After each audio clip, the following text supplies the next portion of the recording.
Hi guys, welcome back to Tech with TJ. Today I have a review for you about this network switch I got. To kind of go over the specs and features of it, to start off, it has two 10 gig ports and four 2.5 gig ports. It does not come with any SFP Plus ports. There is another version, I forgot the name of it, it's a little bit different numbers to it, but I'll put it in the link down below too if you guys want to check that out. But anyways, this one just comes with RJ45 built in, so there's no reason. I don't understand the point of the SFP Plus yet, and so I'm still kind of learning about that and seeing what are the advantages and things like that. But to get on with this review, it has a metal body and a fanless design. So what that means for you is you'll get, no noise at all from it. But on the con, if you're trying to fit it in a tight space or something like that, it heats up pretty warm, I'll say.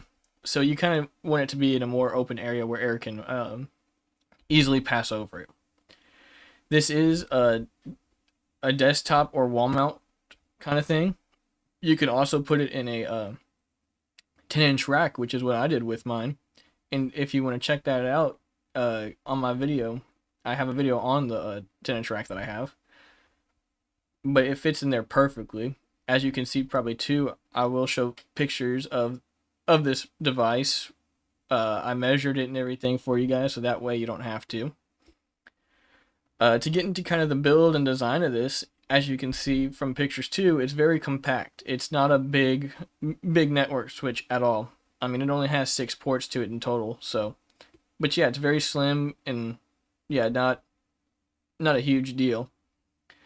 It does have LED status lights on it, so it can tell you whether you're getting the full 10 gig or 2.5 or just a gig. It does a different light for each one, which is very neat and good for kind of troubleshooting if you ever have an issue with it.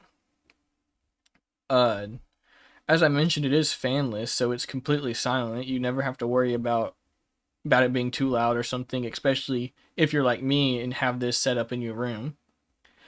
It handles the 10 gig perfectly. From what I've seen, I've never had a problem with it. The 2.5 also works perfectly fine. I don't have all the ports though filled out, so I don't know how, if you put everything under a full load, I don't know how that would work. I would assume though it would work just fine. It has, I think, a total of like 60 gig bandwidth between everything. So that should be good enough for all the ports to be like maxed out, which I don't know why you would be doing that, especially with a switch of this price point. The latency wise, I haven't noticed anything crazy. I play a lot of video games. I don't really stream at all, but I'm sure that this would be perfectly fine for streaming. I do my YouTube videos through it, and transfer files back and forth between my main computer and my NAS, and that works really well with this device because that 10 gig allows me to transfer just bigger files at faster speeds. Kind of getting to the pros and cons of this device. The pros are the price. Like I said, I think right now on Amazon it's like $100, but I have seen it go on sale for like under 80, and that's kind of the recommended price I will say for it. Not that $100 is bad, but it's been on sale for under 80, so I would catch one of the sales and wait for one of the sales. As I mentioned, it's silent, so there's no noise at all that comes from this when it's put under use. It's very easy to set up too. All it is an outlet plug, and that's it. You don't have to configure anything or do anything with it. It just works out of the box.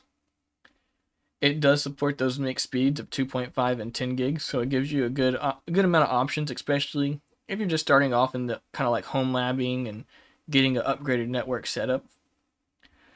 I will say the cons of this, in my opinion, are I wish it had 2 more 10 gig ports. I wish it did 4 and 4, but that's all right though. Like I said, it is for a full price of $100, you really can't complain about too much. It is unmanaged too. So if you have VLANs, this probably isn't the switch for you. A big con for me though was it only has a year of warranty. I think a lot of devices and things like this now should at least come with 3 to 5 in my opinion. But at the same time though, I've never needed to use the warranty at all. But it just gives me that insurance of if something were to go wrong, I have that to lean back on. I did a kind of section about how and what this kind of machine can be used for. For someone like me, I'm getting, into home labbing and YouTube and things like that. So it helps for adding multiple devices that my router can't hold. It also is good for the NAS, like I mentioned, for transferring files because I have a fast speed with 10 gig. And the 2.5 gig helps just to get faster than, 1 gigabyte speed whenever I need it to be. This, I think, could also be used in a small business setting. I feel like that the options to have, like I said, that 10 gig and 2.5 gig, you could have a pretty cool little setup for your small business. I think to kind of end this video, I just want to go over everything again and just reiterate that I think this is a very good switch. I think that the design and everything is perfect. I haven't ever noticed a problem with this, so if you're debating on getting it, I highly recommend it. It's very plug and play. Even with, I assume, the SFP Plus ports, you just have to buy the extra modules, which cost like $20, but even then, I think it's a good buy for the price. I think that's all I had in my notes here about it. So I thank you guys so much for watching. Please subscribe and stick around, and hopefully I can see you guys in the next video. Alright, thank you so much. Have a good day.